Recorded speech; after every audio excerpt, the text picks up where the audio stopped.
आनंद मठ। आनंद मठ और ऋषियों की अनमोल धरोहर को संजोएं।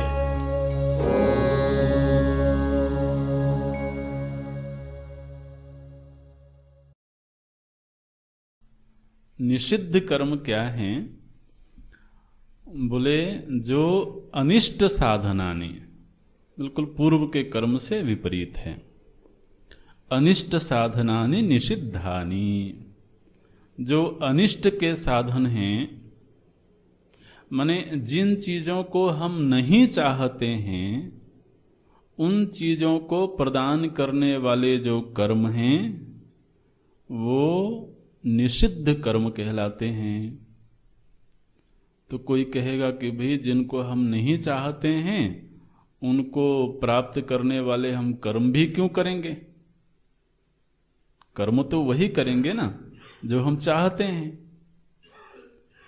तो बोले महाराज तुम ऐसे कर्म भी करते हो जिसका फल नहीं चाहते हो। कर्म तो करते हो लेकिन उसका फल नहीं चाहते हो। तो बोले अच्छा वो अनिष्ट क्या है? बोले अब अनिष्ट का सबसे जो एक्सट्रीम रूप है वो बता देते हैं, वो है नरक। तो इसलिए नरक तो कोई नहीं चाहता है, लेकिन मिलता है तो किसी कर्म के परिणाम स्वरूप ही मिलता होगा ना। तो बोलते हैं नरक आदि अनिष्ट साधनानि कर्माणि निषिद्धानि। तो जो अनिष्ट को प्रदान करने वाले कर्म हैं वो निषिद्ध कर्म कहलाते हैं। वो किस प्रकार के कर्म हैं? कोई उदाहरण दीजिए। बोले ब्राह्मण हननादीनी, ब्राह्मण की हत्या कर देने वाले। तो ब्राह्मण की हत्या कर देने से वो नरक आदि की प्राप्ति होती है। तो कोई कहे कि चलो भाई हम ब्राह्मण की नहीं करेंगे, क्षत्रिय की कर लेंगे।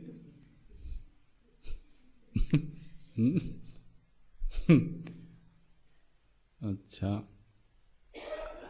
ये है निषिद्ध कर्म जो अनिष्ट को प्रदान करते हैं। चाहे भले कुछ भी बहाना बनाए, चाहे कुछ भी उसको दलीलें दे, चाहे जिस तरह से भी जस्टिफाई करे, लेकिन हम में से हर व्यक्ति को मालूम है यह कार्य मेरे लिए निषिद्ध है, यह मुझे नहीं करना चाहिए। लेकिन यह जानते हुए भी व्यक्ति करता है ना, और करता है तो उसका परिणाम भी आएगा। कोई भी कर्म निष्फल तो जाएगा नहीं। तो व्यक्ति के जीवन में अनिष्ट क्या है? बोले दुख अनिष्ट है, दुख नहीं चाहता। कोई चाहता है दुख? कोई नहीं चाहता। व्यक्ति के जीवन में अनिष्ट है अपमान, कोई अपमान नहीं चाहता है। लेकिन निषिद्ध क्षेत्र में हमने प्रवेश किया और अपमान आएगा, पक्का आएगा, कोई रोक नहीं सकता है। अपमान तो इष्ट नहीं है, अनिष्ट है ना। तो अब यहां पर केवल आप नरक की गणना मत करना, नरक तो बहुत ही एक्सट्रीम लेवल की बात है। लेकिन हमारे व्यक्तिगत जीवन में भी मानो कि हमारे मन में खिन्नता आ गई उस कार्य को करके, जीवन में अपमान की प्राप्ति हो गई, अपयश हो गया, लोगों की नजरों में गिर गए, जीवन में दुख की प्राप्ति हो गई, क्लेश हो गया, संबंध बिगड़ गए। ये सब के सब क्या हैं? अनिष्ट हैं, कोई नहीं चाहता है। लेकिन ऐसा कर्म हो गया कि अब वो ये अनिष्ट को लेके आएगा। तो वो जो कर्म है वो निषिद्ध कर्म है। अब वो मुझे तय करना है कि मेरे लिए कौन सा कर्म निषिद्ध हो जाता है।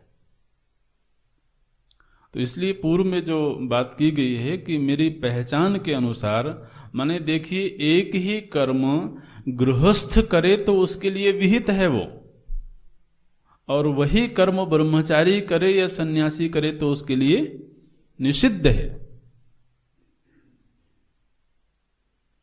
अब कोई गेरुए वस्त्रधारी हो, त्रिपुंड लगाए हुए, बिल्कुल भस्म लगाए हुए, दुकान में बैठे हो महाराज,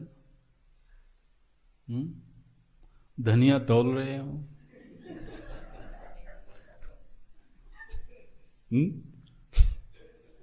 ग्राहक आके पूछे कितने रुपए किलो दिया,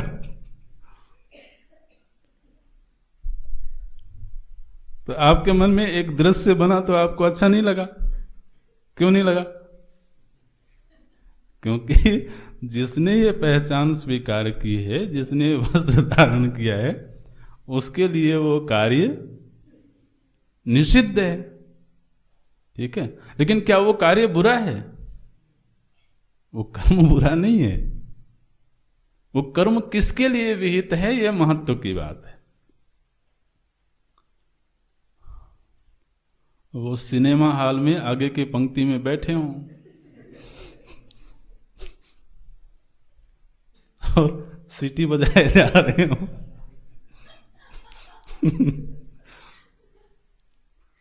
तो अब सिनेमा हॉल में बैठना बुरा है कि वो जगह बुरी है कि वो कार्य बुरा है, ऐसा तो कुछ नहीं है। लेकिन फिर वो किसके लिए विहित है, ये महत्व की बात है। तो महाराज, हमारे शास्त्रों ने कहीं भी ये सीमा रेखा नहीं खींची कि यह कर्म बुरा है, यह कर्म अच्छा है, यह विहित है, यह निषिद्ध है। हमारे ही देश का संविधान एक व्यक्ति को बंदूक देता है और कहता है तुम हत्या करो, तो हत्या करना बुरा है क्या? लेकिन जिस सैनिक को इस देश के संविधान ने बंदूक देकर के अधिकार दिया कि तुम जाकर के हत्या करो, वही व्यक्ति बंदूक लेकर के अपने घर आए और अपने पड़ोसी को मार दे, तो वो निषिद्ध हो गया। तो ये कर्म की गति बड़ी विचित्र है। उन्हें किस समय मेरी क्या पहचान है और उसके अनुसार जो कर्तव्य हैं, इसका परीक्षण हर व्यक्ति को व्यक्तिगत स्तर पर ही करना होगा।